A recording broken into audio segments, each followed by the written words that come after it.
Russell Wilson is pretty frustrated with the Seattle Seahawks and might even request a trade soon. And the New York Jets are one of the top suitors for him. Top wide receiver prospect in the NFL draft. Recently met with the New York Jets, and pro days for some of the top quarterback prospects have been announced. You're tuning into New York Jets News, hosted by Jude Jets. Let's talk some Jets news when I get back.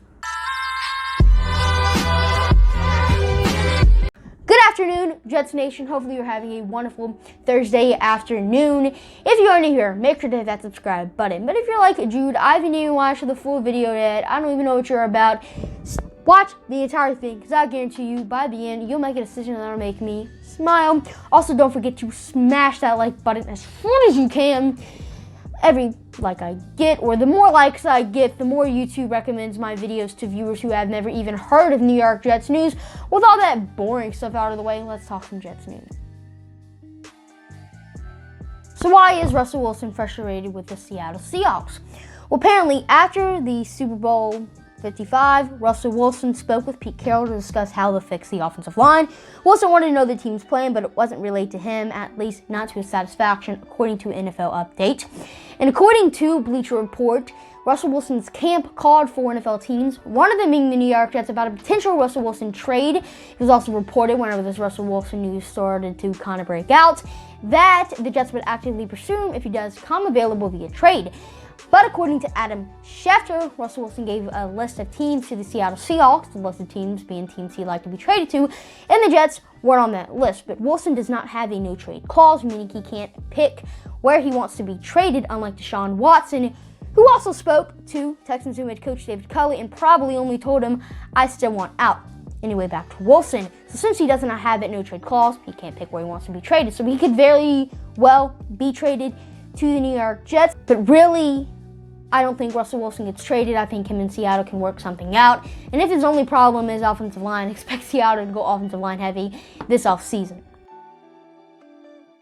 So the New York Jets and about half of the NFL recently met with Purdue wide receiver Rondale Moore. In 2020, Rondale Moore was a mid-season opt-out, so he only played in 3 games. But in those 3 games, Rondale Moore had 35 receptions, 270 yards, and 1 rushing touchdown. Rondale Moore is very fast, recording a 4.33 40-yard dash time, and really fits that Kyle Shanahan style offense really well. I mean, think about it. There's a lot of yards after catch type of receivers who go in that system, like George Kittle, Deebo Samuel, Raheem Mostert out of the backfield.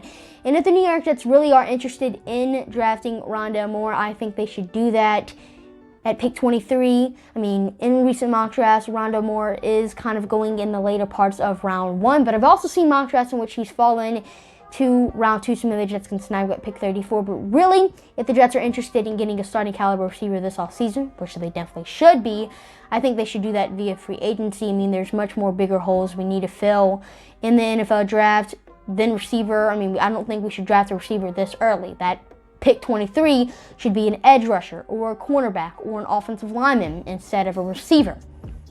But the New York Jets did meet with Purdue wide receiver Rondale Moore recently.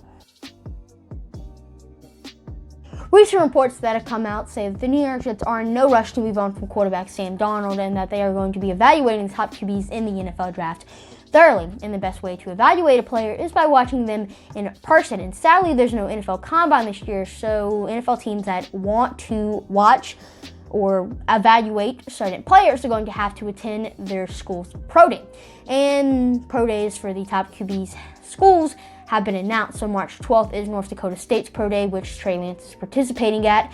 March 23rd and March 30th is Alabama's Pro Day, which Mac Jones is going to be participating at. Now, we don't know which one he's participating at, but it's one of the 2. March 26th is BYU's Pro Day, so that's Zach Wilson. And March 30th is Ohio State's Pro Day, and that's Justin Fields.